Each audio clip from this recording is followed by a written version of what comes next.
Hello, everyone. My name is Pete Timmerman. I'm the director of the Webster University Film Series. Hopefully you know us by now, but I'll do a quick introduction of the film series before we get started with tonight's speaker. The Webster Film Series is St. Louis's only year-round nonprofit movie theater. We've been in operation for 42 years, plus some change. Normally we show movies in person on Webster University's campus in Webster Hall. Well, it's in Winifred Moore Auditorium in Webster Hall. They're on 470 East Lockwood. We haven't been able to show movies in person in, 14 months now because of the pandemic. And current expectation is that I won't be able to go back to showing movies in person until August of this year. So we have a little ways left to go to keep in touch with our audience and to keep showing good movies while we can't show movies in person. We've been doing various virtual events. You're attending one of them now. But we also have a virtual cinema. You can get to it through our website. It's webster.edu/film series. You can also follow the bookings and rent them. If you follow us on social media, on Facebook, it's at Webster Film Series, and on Instagram and Twitter, it's at WU Film Series. But in the virtual cinema, we usually have 1 or 2 or 3 or 4 that you can pay like $10 or $12 to rent, and then we get half the proceeds. But they're typically first-round films that we would have shown in person if we could show movies in person right now, or in some cases, they're new restorations of older films, that type of thing. It's actually a little sparse in there right now in the virtual cinema. We only have one film in as I speak. It's called The County, which is an Icelandic film. Today's the last day to rent that one. And then tomorrow, a new film is opening called Spring Blossom. Spring Blossom is the directorial debut of Suzanne Lindon, who's 21, I think, as we speak. She wrote the screenplay for that film when she was 15, and then she directed it and stars in it when she was 20. And it's good. It's a good film. It's not just a novelty like, oh, this young person made this film. It is actually a good, worthwhile film. But that opens tomorrow. It's a $12 rental. So like I said, I encourage you to rent it. It helps us, I don't know, not look too financially irresponsible while the pandemic is on. And so for tonight's event, I wanted to be sure to thank our sponsor, the Japan America Society of St. Louis. They are sponsoring the whole Anime with Satoshi Kon series. And they also were the people that recommended my first 2 speakers to me, Adam 2 weeks ago and Elsa last week. Ethan, I just know he's been around Webster's campus for a little while. He's a memorable presence in a classroom. But yeah, I'll come back to Ethan in a second. Ethan is the second to last speaker in the Satoshi Kon series. The final speaker is next week. It's Justin Savakis, who is going to speak about Paprika. Paprika is my personal favorite Satoshi Kon film. I don't really know if there's a consensus what his best film is, but Paprika is my favorite. But Savakis is, he's got an impressive resume that it's not well suited to like the 20-word bylines that we've been having for our speakers. But among other things, he's the guy that founded Anime News Network. He was the last person to conduct an English language interview with Satoshi Kon before Kon died. Yeah, he's an impressive character. He's 1 week from tonight, he's going to be speaking about Paprika, and we're all very excited about it. And then 2 weeks from tonight, we're going to start our June series. We haven't formally announced it yet, but I'm happy to tell you all while you're here. The June series is going to be on the filmmaker Otto Preminger. The first week is on the film Laura, which is one of the great mysteries and films noir ever made. Basically, it's a fantastic film. The second week is on Carmen Jones, his musical that is an adaptation of the opera Carmen. The third week is Bonjour Tristesse, and the fourth week is Anatomy of a Murder. But we'll have speakers announced and registration links and stuff like that. They'll hit very soon, hopefully even tomorrow, but I could be wrong about that date. Anyway, they'll come soon if you keep an eye on us on social media and on our website, like I said. Also, I wanted to plug, we have a YouTube page. If you've been enjoying the speakers series, or if you have a good time tonight and want to go back to it, or if Ethan or I really embarrass ourselves and want to go back and laugh at us in the future, it will land on YouTube sooner or later. But the YouTube page is relatively new. We only started it I say we, Jessica did it. I'm useless. Jessica does all the work around the film series office. But if you search Webster University Film Series on YouTube, you'll come up with all our previous speakers, the recordings of their events. And lastly, before I hand over the floor to Ethan, if you have questions along the way as Ethan is speaking, there'll be a section of time at the end for a question and answer period. But it's handy for me if there are questions already in the Q&A box when Ethan's presentation is over. It helps keep the conversation rolling. So at any time during Ethan's presentation, feel free, the Q&A box at the bottom of your screen, go ahead and drop questions in there. And if it's something that Ethan answers directly before we get to the Q&A section, but after you answer, we can just skip it easily enough, so you don't need to worry about whether it's something that Ethan might address or not. But yeah, so as for Ethan, he's both an animator and an animation critic at ZeekFilm.com. ZeekFilm is the brainchild of Jim Tudor, who, among other things, is the president of the St. Louis Film Critics Association. But yeah, I've known Ethan for a number of years now. I don't remember quite when I met you, but I think you come to film series events quite a bit, and I came to meet you through those. But yeah, Ethan knows. Let's say, I don't want to make your head too big. Ethan knows a lot about animation, and I've been very excited to hear his presentation tonight. So Ethan, I'll give the floor to you, and I'll come back when it's time for the Q&A. Okay, perfect. Thank you so much. Let me get everything queued up real quick here. Okay, so today we're going to be talking about the 2003 film Tokyo Godfathers, but before that, I wanted to first thank Pete for the kind introduction, and both him and Jessica for all the hard work they do at the organizing the film series and just this anime event as a whole. The last two lectures are great. I recommend you check those out whenever you get a chance on the YouTube channel. And Justin Sudeikis will surely be excellent. So please try not to let my lecture dissuade you from coming back. Pete, everything's showing up right? Good. Just to make sure. He would tell me if something was wrong. Yeah, so I know a lot about animation, like Pete mentioned. I lectured on it at Webster on specific films a few times, and my emphasis is specifically on Japanese animation. So I'm pretty well suited to talk about this. I don't want to overstate anything, but yeah, no, and I'm really excited to talk about this. What I'm hoping I can do is offer not just the usual thematic analysis, but I also wanted to discuss the actual animation in the film a little bit more of the visual language kind of stuff going on, which I always find interesting, and sort of Kon's place in animation history a bit. He gets, he's very much a film guy's sort of animator in a lot of respects. So I think a lot of people ascribe, and because he loves film so much, like live action film, a lot of that is ascribed to, a lot of his style is ascribed to that when there's a bit more to it than just that, I think. And so I want to touch on that at least a little bit without getting too much in the way of us talking about Tokyo Godfathers.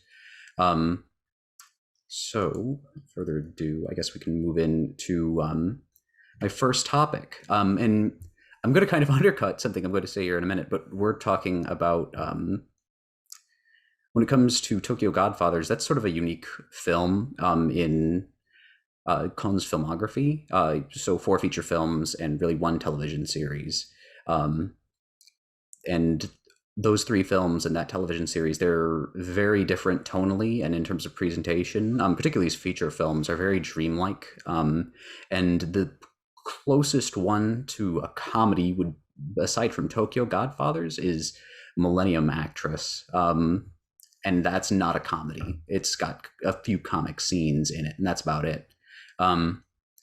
But it's not a total leap in terms of Kon's work in film.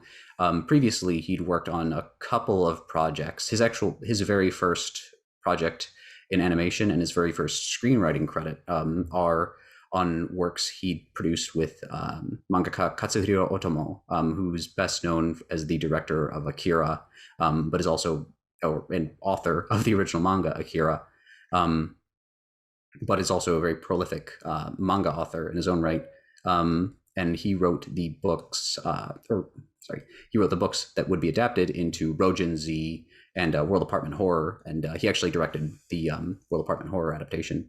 But these 2 films, despite their posters, they wouldn't believe it just looking at them, but they are comedies. A science fiction comedy and a horror comedy, respectively. Rojin translates to Old Man Z. So that's sort of what you're working with there. So sort of weird comedies. And on Rojin Z, Cohen worked as an art director, and he did a lot of design work for that, in key animation, of course. That was actually his first work on a film, period. And World Apartment Horror was his first screenwriting credit. So he has experience with comedies moving in, but we are going to get into why it's kind of weird that he made this movie. So we see.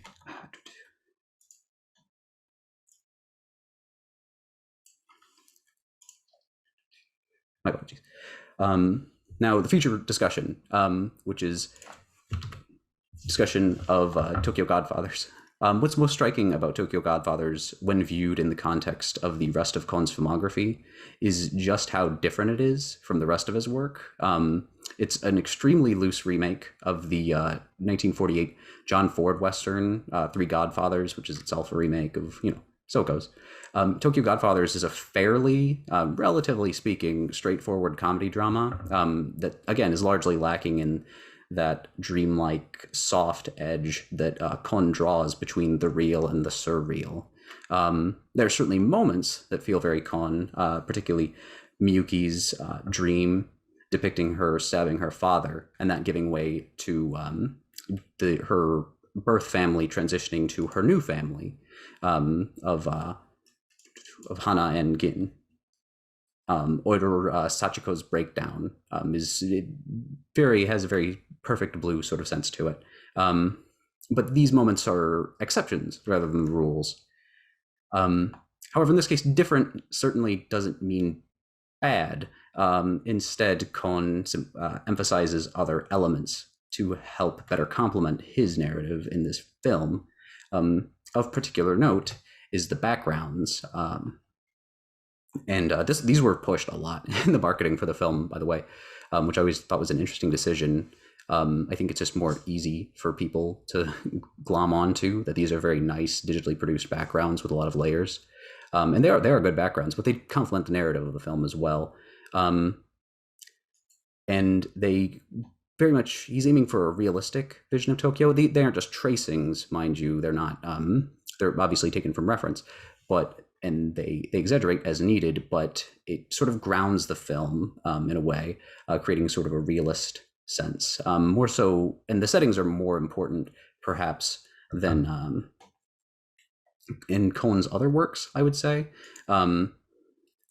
What you get a lot of in this is not only the setting of Tokyo, like an idealized version, but you get one which is laden with trash. It's a very dingy Tokyo. I know that they emphasize trash bags, and particularly that's a running theme throughout the entire film, just sort of clogging entryways and choking out areas, which, for comedy might seem weird, but it sort of runs with this larger theme of depicting more of a reality rather than the irrealities of his dreamscapes. And let me see here.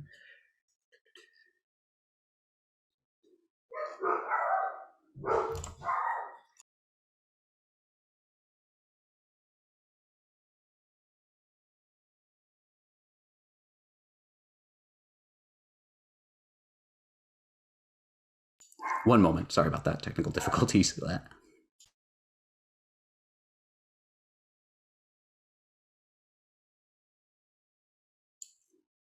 My apologies for that. But what we see in a lot of these backgrounds is, moving on to the animation. If there is one notable element in Tokyo Godfathers that does lend it more of a dreamlike element, it's the contrast between the backgrounds and the characters, because it's this juxtaposition of the highly expressive, exaggerated character animation with those more realistic backgrounds. Hence this very flattering picture of Miyuki I chose to use. While extensive reference footage for the film was shot, like with all of Kon's films, Tokyo Godfathers, it's clearly used pretty liberally. the film features a lot of very loose animation compared to what you see in a lot of other Coen's films, with instances of smearing and characters' body parts dragging in comic fashion. So like a smear would be for in between frame, you see a quick flash of color where they didn't actually draw the whole character. Here's one instance of it. Probably the most popularly recognized, the one that's most recognizable to a layperson, is Hana's lengthy lambasting of Jin. It's the one that most likely jumps out to the viewer, and in it we see a lot of interesting things, like how Coen's storyboards, despite being comparatively muted, are very much exaggerated by the animators. This is the film where the animators push a lot of his ideas further, enhance the comedy a lot, I think. In this case, film's a collaborative medium, and you see it a lot. But the entire third act is full of these really expressive characters. More so, the whole film is very expressive, but you see a lot of that in the film's third act. Especially, and the animation gets a lot looser when you're looking at it, sort of not blobby, not weightless, but like extra fluid, and they're more willing to deform the characters as they move. I highly recommend watching the video clip. Of course, Zoom's not a great place for that. And this animation is, I suspect, why the film refrains from much of Coen's typical reality bending, at least partially. Not the main reason, because obviously it doesn't doesn't complement the story super well. But without those more grounded character animation, the fluid shifts in time and space become a lot less pronounced, and therefore less impactful. Instead, the more exaggerated characters and the realistic world they inhabit offer that element of contrast, which better suits the story Tokyo Godfathers is trying to tell. And that story is a distinct, compelling one, a story that seeks to question societal norms and the idea of family, and shine a spotlight on the treatment of so-called quote-unquote degenerates, and critique the consumer culture of Christmas, even, because this is a Christmas movie, as we will discuss, and do all of this without patronizing the audience too much, and all while still being a comedy, which is, that's a lot to pack in, a lot of social commentary to fit into what is a dramatic comedy, certainly, but ultimately a comedy. And it does a lot of things well, and it does one thing wrong, which we will talk about, or not wrong, but it could afford to do it better.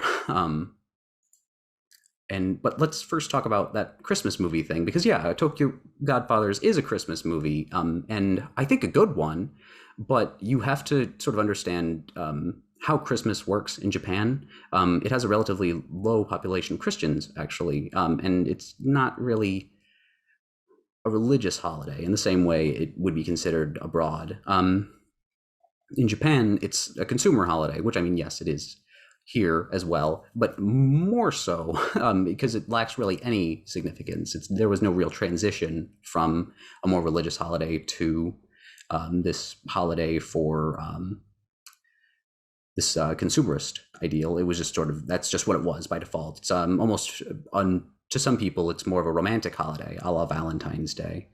But despite that, this is still a darn good Christmas movie, and it's a film which critiques a lot of that commercialization of Christmas, I think, on a lot of levels, but most significantly being the juxtaposition between the main characters, the main trio, which are obviously a trio of homeless people, and how others live in relative opulence. It does a lot of drawing contrast between its characters and others, which I think is an interesting idea.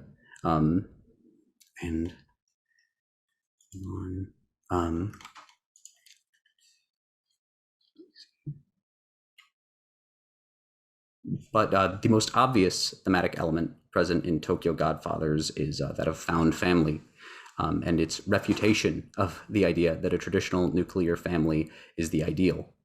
Hana, Miyuki, Jin, and Kyoko all slot readily into their familial roles of mother, father, older sister, and baby sister quite readily, from more obvious displays of affection, like Hana's search for Miyuki after she's captured, to more subtle elements, like the pair of bums commenting to Miyuki that they don't want to be hassled, or to hassle her rather, for fear of retribution from Jin.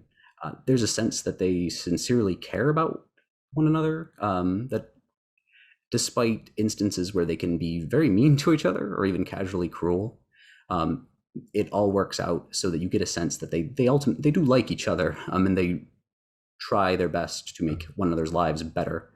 And I think it's interesting too. Another thing that supports this is Hana's family, her quote unquote family, was itself a found family. She was adopted. She was, and she seemed to be the one who had the happiest life before she was homeless.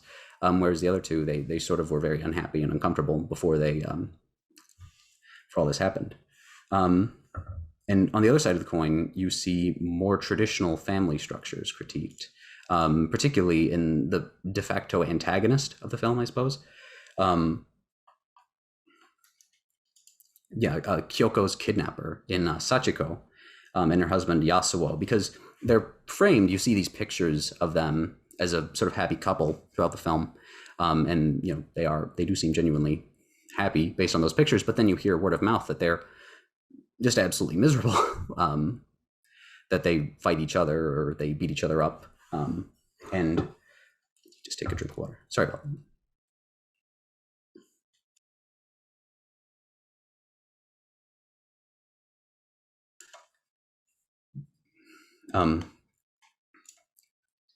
And so what you see in with these two is that the two of them are depicted as broken, pretty miserable people in a codependent sort of relationship. Sachiko's hope that a baby will fix her and Yasuo's relationship is presented as an act of pretty sad desperation that'll only put Kyoko in danger. That whole ideal family unit in this instance is very much a delusion on Sachiko's part, whereas the relationship between the main trio is a positive one, largely built around caring for one another. There are times when this isn't the case, but those are presented as fleeting human moments of impulse or weakness rather than the broken base Sachiko and Yasuo's relationship is built on. And of course, for all of its positive messaging, there is one issue I take with the film, which is the character of Hana. And it has a lot of positive messaging about a lot of its othered characters, even the rarely addressed subject of immigrants in particularly the South American characters are addressed relatively positively despite their introduction. But Hana is a character that has some issues. While presented positively throughout the film, Hana's designed to fit in that slot of the sort of camp, quote unquote, camp gay. And she's misgendered, and it's clear that that's sort of a growth element, particularly for when Miyuki or Jin do it intentionally to kind of hurt her, but then they correct themselves later. But it feels weird when accompanying elements like the sort of casual AIDS joke and that and the what you see with the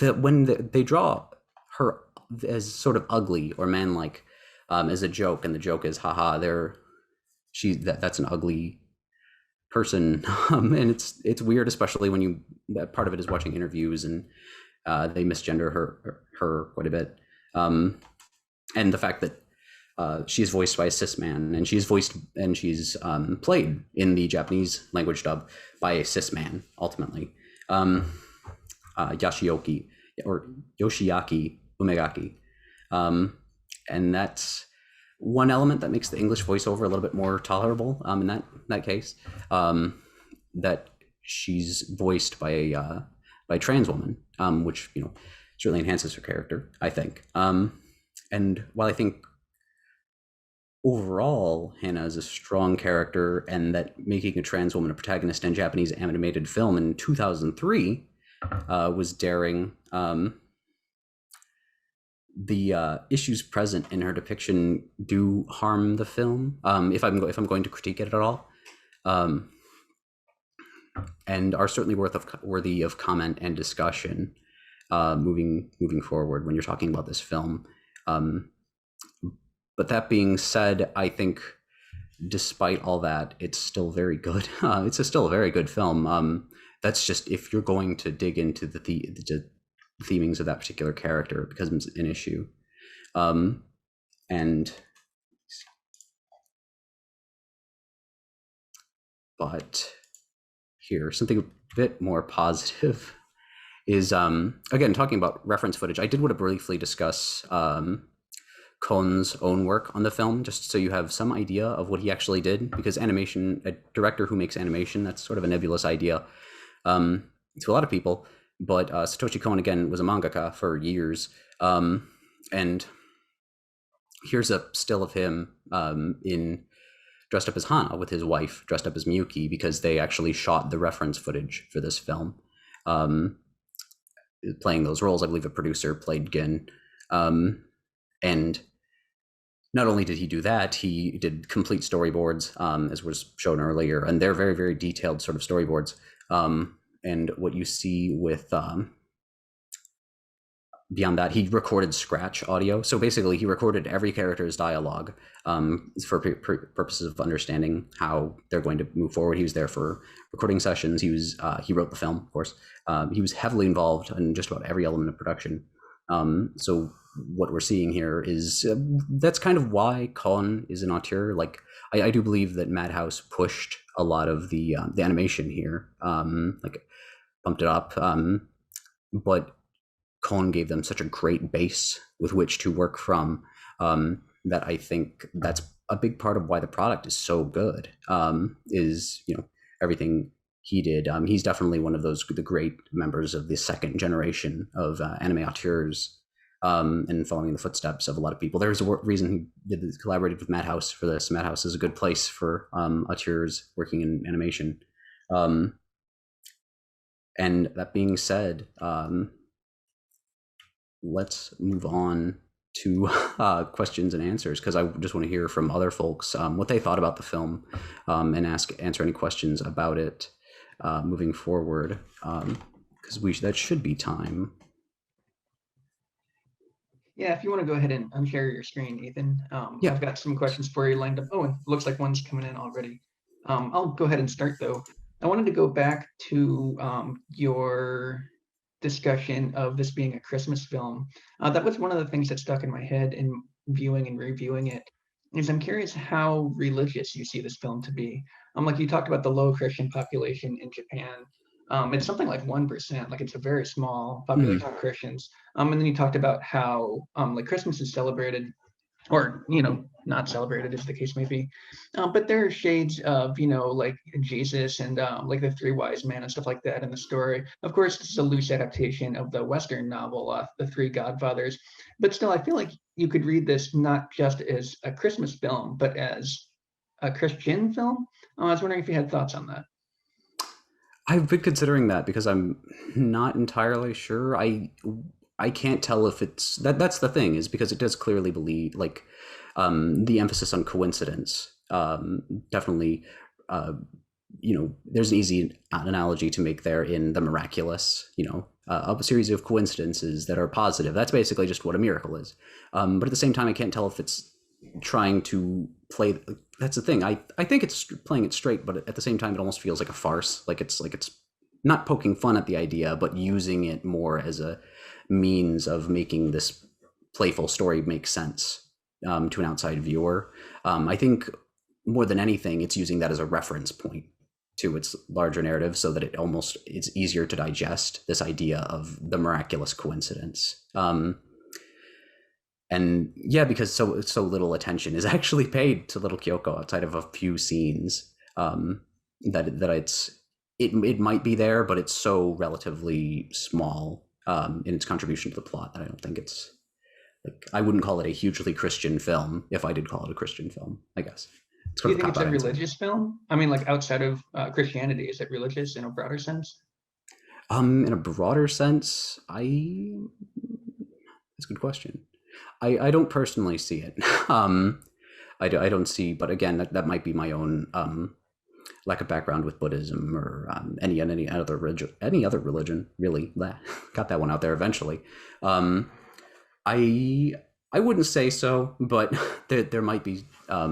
So there's certainly a case to be made for it, I would say. Again, sort of a cop out answer. I apologize about that. The first question I have is related to that, so I'll come right back to that topic here in a second. But I wanted to say, you were talking about how like coincidence plays such a big role in the film. I watched this film, I think it was my third time last night in preparation for tonight's event.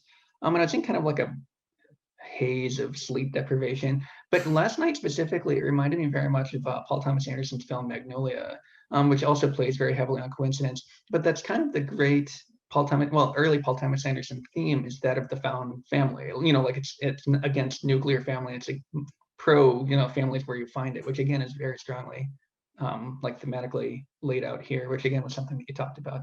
But the question, like I said, that kind of goes back to what we were just talking about. It's from Lydia Creech. She says, rewatching, I was struck by how much of the plot revolves around coincidence, which can be a bit narratively weak. As a Christmas story, fable, fairy tale, I guess it's appropriate, but what do you make of it?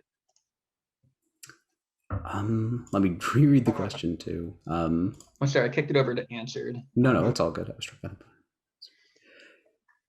Yeah, I would say it is sort of a modern fairy tale, or again, just like a modern retelling. I don't think it easily slots itself into a particular biblical allegory, like aside from obviously the three wise men, that sort of thing. But the three wise men didn't go on an adventure trying to find Mary, obviously. I think there's sort of a fairy story quality to it. And that's what I would relate it to mostly, is more than biblical story or even like a religious parable, more like a fairy tale. It's sort of digested down to that point, like it is, a very urban sort of fairy tale. It's not afraid to say things about the homelessness or the condition of the treatment of people in Japan, or particularly Tokyo. But yeah, I would say yeah, it's a fairy tale. It's a modern fairy tale. It's long short of it. The next question is from Alexandra Rigby. She says, looking at the reference images Cohn and the background team used, it seems like they focused on adding trash, especially more garbage bags on street corners, the mess in Shishiko's old apartment, etc. Do you think this ties in thematically with how our protagonists are discarded by society, just like all the trash is? I think there's a sense of that there's a metaphor to be made about them being trash, but I think also the way it's presented with those sort of translucent bags, and you can only like half see the garbage within. There's a quality almost of impressionist painting to it, and it's almost beautiful in a way. It's still part of the city, and I think that's kind of how it relates to the protagonists more than anything, is that like what these are ostensibly just large masses of garbage, but there is a beauty to them. There's a significance to them in this setting. And I think that I personally, that might not be a universal reading, but I think that's sort of what they're going for, is trying to present something that is traditionally seen as refuse or garbage as something of significance, which is sort of the moral of, or one of many morals of the larger narrative, I think. Well, again, related to that, and I feel like I'm sort of asking the same question over again, so feel free to chastise me if that's the case. But there's very much a motif of trash bags in this film. So, like, of course, there are trash bags on the street, which makes sense if you've been to any like major metropolitan area. But you also see trash bags in people's apartments, and not just one, but like piles of them. And meanwhile, Kyoko is found amongst a pile of trash bags. Is there do you have anything to add to why the motif of the trash bags? Well, I think part of it, honestly, is the apartment that jumps to mind when you say that is the apartment of let me double check his name. I'm terrible with names. So embarrassing. Let me see. It's Yasuo. Shishiko's husband, yeah. Yeah, Yasuo. So Yasuo's apartment, that's the one that jumps to mind in terms of being filled with garbage. And I think, I don't know. I think part of it is if I recall correctly, they don't do the semi-translucent effect. So I think it's more of a straightforward, this man lives in a pigsty kind of thing. But I think in the exteriors, there is almost a quality to it in terms of, the visual language of it. It is kind of like the snow that you see on the streets. It's sort of, I think it's more than any, conscious narrative continuity, also trying to present just visual continuity with the snow you see on the streets, piles of snow and that sort of thing, and the multi-textured thing. Maybe they just wanted to show off that they could do translucency effects on the new computer animation programs, which is the most banal possible read of it, of course. But yeah, I do believe that there is a significance to it, particularly the stuff you see outside, but in terms of thematic relevance. But I think the particular use of white trash bags might have been more to relate it with the snow on the ground more than anything in the season, personally. This is something you were just talking about with regard to the snow and the computer effects of like kind of the beautiful trash bags, and you talked about it a little bit during your presentation as well.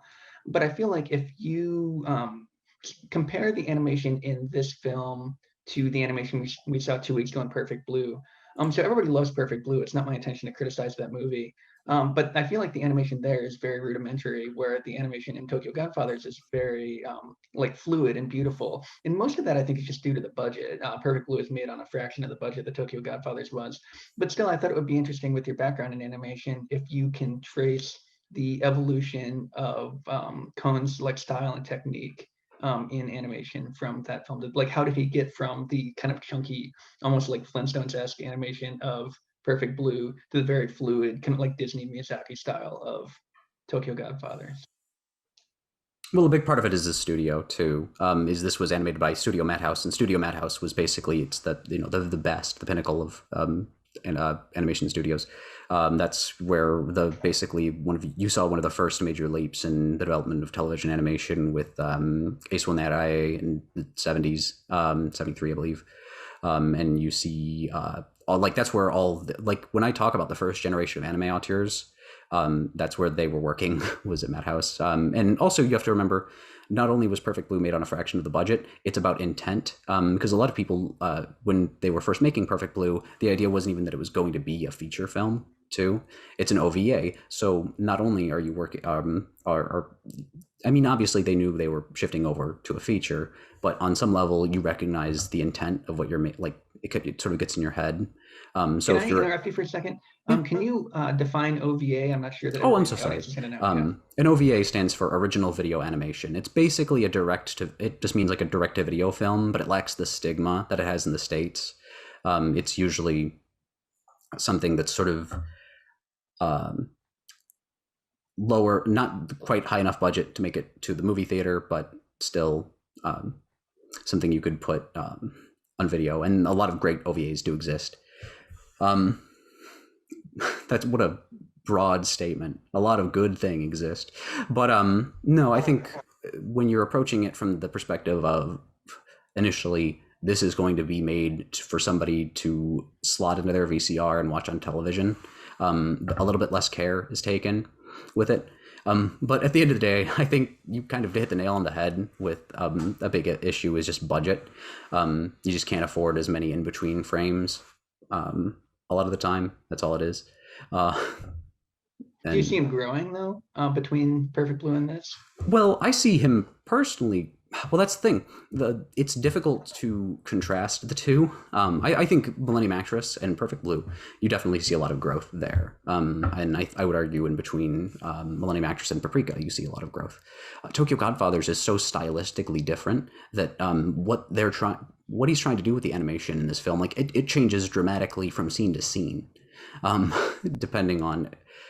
Because at the end of the day, his story, the animation team took a lot more liberties with the storyboards in this film. What I was showing earlier, they would exaggerate things and that sort of thing. And so it's hard to tell exactly what's Cohn's, unless you compare it directly to the storyboards, what's Cohn's contribution and what's the contribution of the key animators. Because obviously he couldn't individually check everyone. That's the job of the animation direction department, that sort of thing. And that's a very long answer to your question, with a lot of different answers. But I think at the end of the day, it's probably just, more money resulted in things. But I do see a bit of growth because basically from the start of his career, he started off basically, his art style was just Otomos, Katsuhiro Otomos. And it's sort of him developing his own style steadily. So yeah, as we've been talking about his growth as an animator, a number of questions from the audience have come in. So next up is from Diane Carson. Diane says, or she asks rather, can you elaborate on the influence this may or may not have had on subsequent films in the same genre? Let me see. Could you elaborate elaborate on that? Just in terms of same genre, you mean like anime films or like just this particular sort of comedy? Because I'm struggling to think of an anime. Can you hear me? Is that good? Sorry, you're giving me a look. I can't tell. Yeah, no, I think that's a hard one. She says yes, anime. So specifically how it Specifically Japanese his later animation. anime, yeah. I can't. Nothing jumps to mind. I don't. Yeah, Tokyo God. Yeah, nothing jumps to mind in terms of what it really influenced because a lot of. I'm really struggling to think of something that this particular one, because Kon obviously influenced a lot of people. He's sort of daisy chaining on the ideas established by Mamoru Oshii and Katsuhiro Otomo. But this film in particular, I'm struggling, like even in the realm of television animation, like I don't. Nothing jumps to mind. That's so odd. She gave you the out in the original question. Was did it influence or not subsequent films in the same genre? So maybe this is an or not answer. An or not, yeah. Solid. No, I was just trying because I didn't want to say no. And then it turns out I realized later that there was something, but no, nothing jumps to mind. So I'm going to say nay. But Colin certainly influenced people. That's well. Can you give some examples there? In terms of what Satoshi Kon directly, what people were directly influenced by, I think on some level, I think Mamoru Hosoda, who's he was a contemporary of Kon's, really took some influences in some of his later films. You can see a little bit of that. What are some of his films? Sorry. Oh, sorry. Like Mirai. I think Mirai is the one that it kind of takes a few cues from. But let me see. There's some television animation that clearly takes a bit of influence from Kon. I think, what was it? Kuchu Baranko, I don't know why. I don't know if the director has stated this directly. It's a very obscure television animation. It has elements that remind me of Kon's films, particularly Paprika, like sort of weird aesthetic things going on in it. But now I'm struggling to think of things. I think that's part of it is because nobody wants to very directly rip off Kon. And again, he's visually, a lot of his work is very popular in America and sort of thing. Honestly, I could name a lot more American live action films that are influenced by Kon in very obvious ways than his Japanese contemporaries, which is interesting because I think a lot of people are what happens is a lot of them draw from that same wellspring that he did. A lot of people are influenced by Akira and by various Otomo works or various Oshii works, of course. So it becomes a bit difficult to parse what's specifically his going into their work on some level, which is again a very roundabout answer. I apologize. No, and again, you led me to another one of my own questions. We still have plenty of audience questions, and please do keep them coming. But you sort of fed into one of the questions I had on my own, so I'll go ahead and go with that. You were talking about how Kon was a big influence on a lot of live-action American directors, which we kind of discussed 2 weeks ago with Adam's presentation on Perfect Blue, with like Darren Aronofsky, for example, was an outspoken fan of Satoshi Kon. But related to that and related to the topic of, this is a Christmas movie in a nation that generally is not a Christian nation, do you think Kon made this film intentionally with an eye toward an international audience? Like, is he trying to tap into international box office? Yeah. Can you talk about that?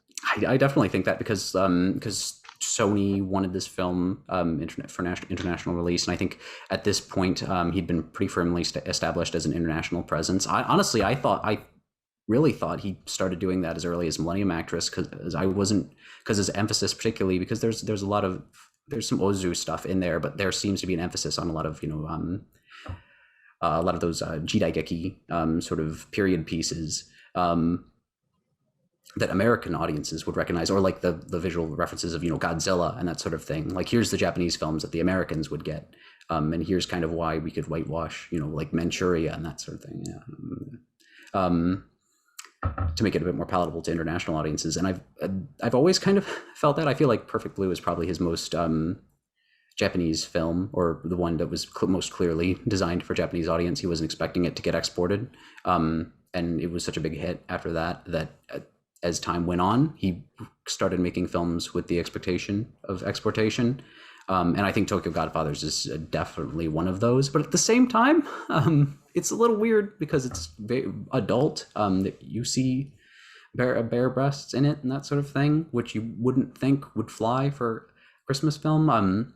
So I wonder if it was a case of his producer came down and said, "Hey, we want to make a film, and you make it with an eye for an international market." And he was like, "Okay, yeah, I'll do that," and then just did what he did, probably considering it, but ultimately flying his own sort of flag. I think it's a little bit of both, honestly. Again, I'm going to say that after every single question. But yeah, I do think that it was made with an eye towards an international market. I think it's interesting too. I might be mistaken. I didn't check this back, but I think all 4 of his features had world premieres outside of Japan. I think the first 3 were all North America, and then Paprika was Europe. But yeah, I don't think they premiered in Japan. Mm-hmm. Anyway, sorry. Let me attend to the audience questions, which I've been neglecting. So Tim Sullivan asked, out of Cohn's filmography, this definitely feels the most straightforward and least surreal. Do you think Cohn's style lends itself just as well to this type of films? I'm sorry. Does Cohn's style lend itself just as well to this type of film as it does to his more surreal films? I think in this particular film, yes, because I think the only thing that watching his other films you might worry about is what happens when his characters are a bit more expressive. And I think this pretty clearly demonstrates that he functions well in that space. On some level, this is almost probably the most of a film for animators that he's made in a lot of respects, in terms of just pure, straightforward animation. Again, particularly that last third, you start to notice a lot of dogs. Gotta love dogs. A lot of that very loose sort of animation. I think. See, I think his style works here. I think he's got a lot of good ideas. I don't think it would benefit the film, certainly, if it employed more of that dreamlike surreality to it. So I'm going to say, I want to make sure that I actually answered the whole question. I think you did. Yeah, I would say it's ultimately pretty effective here. His visual style. Right. The next one we've got is from Elsa Chinez, who did the great presentation last week. Elsa says, I appreciate your discussion of Hannah's portrayal as well as the issues attached to having her being voiced by a cis male voice actor. It seems that it was also the case in the first dubbing of the film in English. Do you know how the new dub, which includes a trans woman voice actors for Hannah, came to be? Was there any push for this casting? I don't know. I don't remember any contemporary reportage on it. I imagine it was just a case of differing sensibilities, because this was a fairly recent dub. I think it was recorded in 2020, maybe late 20. No, it would have been in 2019. What am I saying? Late 2019. I have time. I don't remember there being an outward push. And God, that old dub, that wasn't on the video release. I think that was produced for distribution in Asia, and like Malaysian markets, the Animax dub, which is why you can only find like 3 credits for it. So yeah, that's not one you would expect particularly good performances out of, or particularly accurate performances. But yeah, I don't remember any outcry, any active advocacy for them to cast a trans woman. But I'm very happy they did. That it makes it a lot more palatable than the original. Don't watch the interviews, including on the video. I mean, actually do. They're informative and nice to learn. It's nice to learn about stuff, but it's a whole lot of calling a trans woman a man, and it's not great. You get a lot of that. I don't know. I mean, like, I'm sure this is something you encountered, but just like the minimal research I've done for this presentation tonight. Given when the film was released versus now, it's 18 years. Culture has changed so much. I mean, like, you just read contemporary reviews of the film, and they all refer to Hannah as like a cross-dresser or a drag queen and things like that. And I feel like it's very clear that she's a trans woman. Like, I don't know. But yeah, it's hard to find any like any contemporary critic describing her that way. Yeah, no, I think part of it is I want to revisit the old translation too, because I wonder if the subtitles identify her differently, like if they use masculine pronouns in places where they aren't supposed to be there, and also again just general cultural consciousness, because in all the old subtitle materials they do refer to her as a drag queen and with masculine pronouns, but the thing is Colin never talks about her really, so you never hear what he says. um, so I do. Don't get me wrong. I recognize part of it is it was the times, but also it's one of those things where it still sucks. Yeah. Also, um, I think it maybe it's um, for our benefit that we don't have Cone on the official record about what he yeah, thinks. I mean, like after Elsa's presentation last week about the not great things he said about writing female characters. But anyway, yeah. we'll leave that touchy topic. Yeah. The next question is from Jessica. Um, she says, "I consider this to be a uniquely enjoyable film from Cohen's filmography. Despite characters dealing with homelessness, transphobia, alcoholism, etc., the journey as a whole is uplifting, humorous, and really fun. I really consider it to be a comfort story. Do you have any thoughts on why he chose to take a story so grounded in the reality of so many human rights? Sorry, do you have any thoughts on why he chose to take a story so grounded in the realities of so many human rights issues and make it so full of love and hopefulness? I think it's interesting that all this, of all stories, is the one void of any hint of externalized psychological torture." Yeah, I do think that was intentional on some level. I think it's a Christmas movie. You don't want to have a sad Christmas movie. Nobody likes those. I know, I'm kidding, but no, I do think that was obviously a very in this case particularly a very deliberate sort of thing. And he's good about it. He calls attention to it, so it doesn't feel too overly saccharine. And I think part of that is the contrast between the very coarse way that they talk, and there was a lot of violence in this film, relatively speaking. Young punks beating up homeless people, beating up a corpse of a homeless man, that sort of thing. You But I think that's there for a purpose. It's again, in the same way that you have the realistic backgrounds contrasting very expressive animation, it creates a sense of contrast that makes the effects of both hit harder. It's the black comedy sort of thing where it's or dark comedy. That's probably the way of saying that. Where you have contrast and it makes one or the other hit harder. And I think that's I also think part of it is probably just wanting a break from those more dreamlike sort of films, or particularly perfect Blue. Perfect Blue's a hard film on some levels, and even Millennium Actress has moments. I do think that was an intentional choice to try and also just to branch out, like, because I think a lot of directors don't want to get pigeonholed. He doesn't want to be that guy who does the stuff with the dream logic or the dream visuals purely. I know you get that with a lot of directors where sometimes they'll branch out just for the sake of it, and this time it worked. So I guess I'm going to hop over one audience question. I'll come right back to it. There's a new question that just came from Drew Edelstein, which is sort of on this topic that we're discussing. He says, "Did Cohn ever go on the record as to what attracted him to adapting Three Godfathers into what Tokyo Godfathers would become?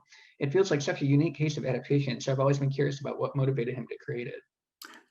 I've never heard him comment on that, actually. I've read interviews about this film, and I very well could have missed one, which is entirely possible.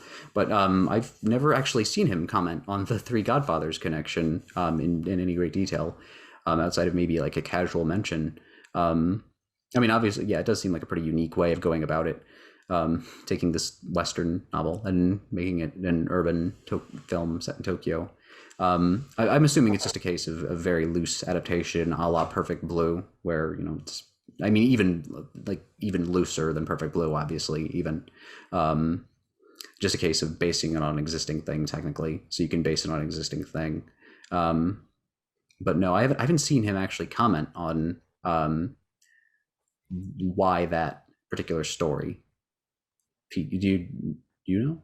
I'm curious. Not really. But yeah, my take on it is that like this kind of the shell of this story, just myth and cinema at this point. Like the original The Three Godfathers was first a book. It was a Western novel, as we've discussed, Mhm. but it was adapted as a silent movie, and then it was better known adapted as a John Wayne Western. But then also, like I wrote in the copy for this film, like it's kind of loosely inspired the animated film Ice Age. It loosely inspired the 1980s comedy Three Men and a Baby.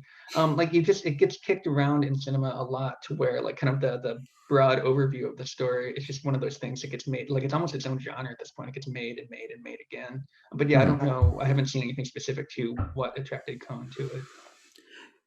Yeah, that tracks. That was one thing I did want to mention was aside from the general theming of Three Men and a Baby and that sort of thing, and I had heard the Ice Age one, but I'd forgot it at the moment. So thank you for reminding me of that.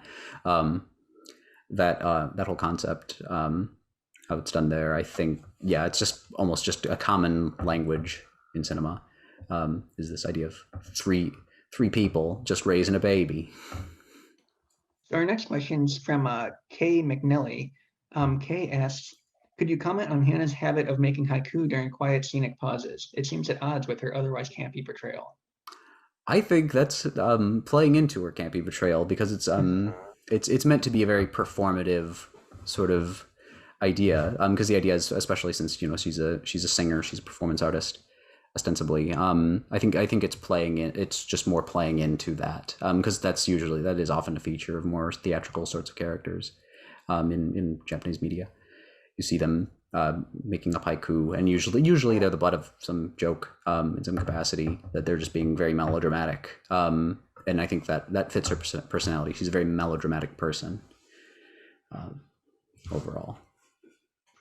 So I'll put in a last call for questions. It's 7:57, so we need to start wrapping up here pretty soon. But while we give people a chance to type in maybe one or two last questions, um, despite how inherently dramatic it seems like a homeless person's story would be, you don't see very many cinematic depictions of homeless people, or at least not as main characters, without Googling homeless people movies. So therefore, like I probably have some serious blind spots that I'll be embarrassed about later. The obvious touchstone is Charlie Chaplin, of course. But like in the world of documentary, there's Dark Days, and in like recent narrative cinema, there's Time Out of Mind. But I don't know. I mean, like here you've got Cohn making a movie that has like the laser focus on three homeless characters. Does that inherently make this film political? Like, is he commenting on some state of the Japanese nation and how it treats its citizens? Or I don't know. I guess that's a long, rambly way of saying, is this a political film? Yes, I think, yeah, I think. I mean, well, all art is political. If you want to have the most dumb answer, I mean, no, actually, that's not a dumb answer. That is a true thing, but just the cop out answer, I guess, in this case. But no, I think this film is trying to be political. Like it includes the again, like even relatively niche issues that a lot of people don't know about, like so the relatively small South American immigrant population in Japan. Addresses them, and I think. In this case, it is trying to put a spotlight on how miserable the conditions of homeless people are, how they're often the targets of violence. Like those four punks, they don't just randomly attack them for the sake of, or attack Gin for the sake of randomly attacking him. And I'm pretty sure I called them Gin and Jin several times. So it's good. People can complain about both. Like there's a reason they target homeless people because they're treated poorly by society writ large, and that they're harder to identify, so they work better as easy targets. I think there's a lot of very conscious choices, and even Hana, that's an intentional.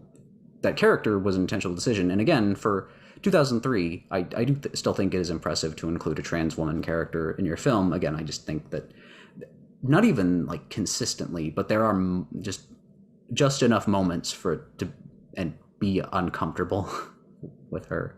But yeah, I think particularly the depiction of homeless people in this film is pretty explicitly political. We got one last comment. It's not really a question, but I'll give you space to comment on the comment if you're so inclined. Charles Jacobson says, Cohn may be using some of the carnival properties of the Roman Saturnalia, the best of days, which included banqueting, gift giving, goodwill, and partying with the Christian religious holiday, adopted their attributes too. Did you care to comment on that observation? Yes, I'm. That's my answer. Yes. Yeah. No. I could certainly believe it. Yeah. The idea of Saturnalia in particular, and the there is almost, I guess, a carnival quality to particularly like the neon visuals, like, you know, a modern carnival. They didn't have a whole lot of neon back in ancient Rome, but I could definitely see that, particularly those nighttime scenes. There's a lot of nighttime scenes. This is the Streets of Fire of homeless people movies. There you go. You can put that on box art. Gee, kids. I like it that your dogs seem to approve too. Like as soon as you said that, they went nuts. My dogs love both Tokyo Godfathers and Streets of Fire, so that works. We've got one last. I think this is just a correction for me and not really something for you, Ethan. But Pam Pei offers that Ironweed is a good American film about homelessness, and I will take your word for it, Pam. I know Ironweed, but I've never actually seen it, so I will track it down and hopefully correct this oversight of my own. But we're at 8:01, so I need to wrap this up.